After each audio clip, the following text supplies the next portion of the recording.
college athletes are going to be employees. What does this mean for college sports?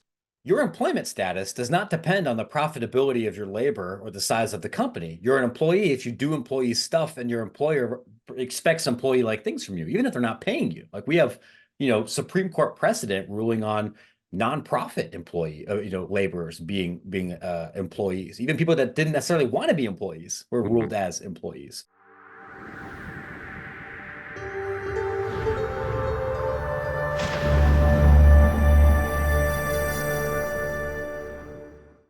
There's a lot of new terms in college football that have been brought up in the last couple of years.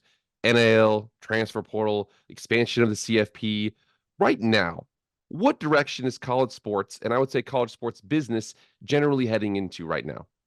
Yeah, the challenging thing about writing about all of this, and I think following it, is that we're really moving in a direction that's just very, very different from how college football and college sports have looked for the last 100 years. A lot of the kind of core assumptions that athletes need to be full-time enrolled students and that they are part of the athletic department, which is a part of the educational mission of the institution, that athletes should not be directly compensated by institutions, that there should be some general range of what expenses should look like. All of that's really going out the window because there are multiple massive federal court cases that are challenging a lot of those assumptions. We're already in a more professionalized system than it's ever been. It's never really been truly amateur, not even in 1905, but it's more explicitly professional. And that's the way that we're going. And so for a fan, and for anybody else, it can be a little bit disorienting because if you're Ohio State or Alabama or Texas, it's going to be more expensive. It might look different, but you can continue to still function more or less the same as you've been doing now, most likely. But if you're ECU or Boston College or Purdue or a litany of other places, the math gets much more complicated. And I can't promise you that the changes are always good or that they're always bad, but what we've assumed the world will look like is not what we should assume it will look like in 2027. Yeah, absolutely. And I think when you talk about that too, how it was the whole amateurism debate where it was like, oh yeah, well, you guys don't need to worry about how much money you guys are making. You guys are here all for the love of the game. But as universities, we're going to try and make as much money off of them as we can in these instances. You also mentioned too that, like you said, college sports for Ohio State, Michigan, Georgia, Alabama might not look all that different in the next couple of years. It will be different, but not as different as it's going to be, like you said, for those mid and especially those lower tier FBS teams. So again, talk about that. How do you think it could be different for those mid and lower tier FBS teams? Sure. Or especially I think for Division I institutions that might not sponsor football at all, right? Hmm. What people forget is that a lot of Division I schools sponsor sports not because they're trying to win championships. If it happens, great, but that's not what they're doing it. And they're not doing it to make money from ticket sales or broadcast revenue or anything else. What they're really doing is trying to recruit students. If you sponsor 25 sports and you're not giving full scholarships to all those people, they're going to pay tuition. Like that's important revenue. Or that's going to be a marketing tool that's going to bring more people to be aware of your college, right? Like I went to Ohio State. I went to a land grant state flagship institution. They don't have these problems. But if you went to a private school in Pennsylvania or New England, some of the Bible Belt schools or these regional public schools, you're in Eastern Illinois or Youngstown State kind of places, like athletics is explicitly part of the enrollment conversation. And if you suddenly have to pay those athletes directly because they're employees, you don't then have to pay them very much. It might only be 18 bucks an hour, 15 bucks an hour, like a student worker. That changes the financial calculus of how you run an athletic department completely. Like the math doesn't math for Youngstown State to sponsor as many sports as it does if they have to pay for workers' compensation and $20 an hour and take out payroll taxes. I'm not saying that's a good or a bad thing. That's just the reality. And so they're going to have to reevaluate what their athletic offerings look like. And that's going to be true farther down. I think you're also going to see some institutions that could afford to do this, and they're just going to decide maybe they don't want to. Hmm. Part of the core legal question about employment that I think maybe fans sometimes misinterpret, it's not about revenue. The legal question is not, are athletes employees if they make a gajillion dollars from football contracts and play in front of 90,000 seat stadiums? Saying, are they employees because of how universities are controlling the students' conduct, right? The Johnson case, NCAA, Johnson v. NCAA, which is going to be ruled on this year. Those defendants are not Penn State football players. They're dudes at like Bucknell and Villanova, like Hmm. FCS games that 3,000 people go to and nobody makes any money. And so that depending on how expansive that decision is, that might include athletes at just about every mid-major, maybe even Division II institutions. And so you could see a lot of sports being dropped. You could see sports being moved to more of a club model where they're still compete with other schools, but it's not nearly as intense or as structured as maybe it had before. You might see some schools deciding, yeah, we'll pay them and we'll just do everything we've been doing before. And the money will come from us just paying our coaches a lot less or us buying a lot less stuff, which is how college sports works too, as well. It's just gonna be different for every institution. Very, very transformative change. Yeah, and you kind of alluded into my next question here, which is the big conversation that's happening right now. College athletes are going to be employees.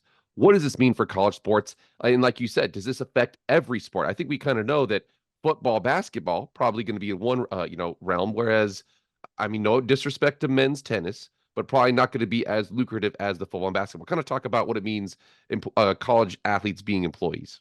Yeah, there's I mean, there's a book on that, right? Like it's a hugely expansive question.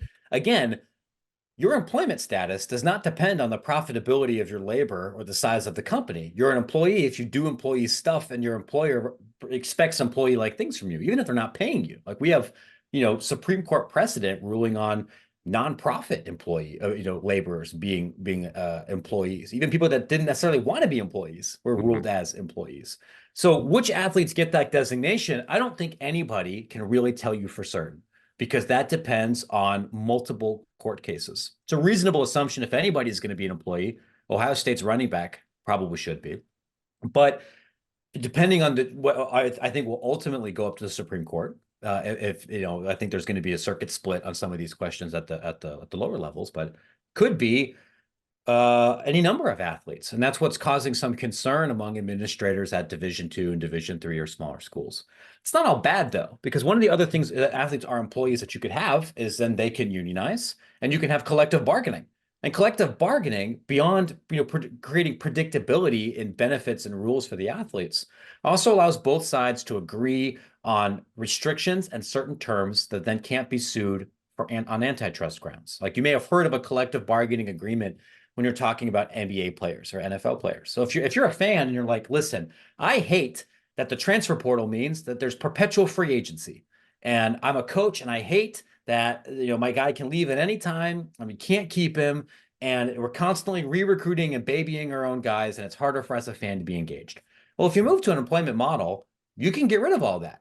Just like the NFL says, okay, here's our free agency period. We're going to sign you to multi-year contracts, and we're going to bring order to this. You can restrict outside income as part of a CBA. You can say, listen, Ole Miss running back, it's not permitted for fans to have a separate slush fund to pay your salary, or for the barbecue joint down the street to pay you $300,000 as a way of getting around the salary cap. Mhm. This is the money you can make from your salary. Here's what you have to report otherwise. That's what happens in pro sports too. So it would be a transformative change, and it would likely mean some things that fans are really excited about and are positive for athletes and positive for schools. And it will probably mean there'll be some losers, both school losers. There'll be some athletes that'll be in a worse off position. There'll be some fans that don't like it. And that's how any transformative change happens. And the nitty gritty of it, like that's a major part of my beat. That's what I'm trying to better understand every day. Yeah, absolutely. And you had mentioned there too that even certain instances of employees who don't want to be employees, like you said, volunteers or something like that, can still be designated according to National Labor Relations or something like that. Yep. Could that fall in line with something like, could you see a situation, and again, this is completely out here in left field, where you Yeah. collectively bargain and the non-revenue sports maybe don't get paid, but they're able to get scholarships? Is that something you could collectively bargain Yeah. theoretically?